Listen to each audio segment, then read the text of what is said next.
रात्री पिकाला पाणी देण्यासाठी गेला असता विजेच्या धक्क्याने मृत्यू झालेल्या शेतकऱ्याचा पार्थिव आणण्यासाठी रस्ताच नसल्याने झोळीचा वापर करण्याचा प्रसंग मिरजेजवळ वड्डी या गावी आलाय।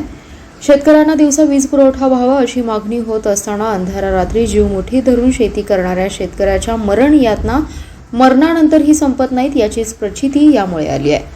मतदारसंघाचे प्रतिनिधित्व करणारे कामगार मंत्री सुरेश खाडे यांनी गेल्या निवडणुकीत मागणीमुक्त मतदारसंघ अशी घोषणाही केली होती। मात्र आजही पाणंद रस्ते, वाडी वस्तीवरील रस्ते विकासापासून बाजूलाच राहिलेत।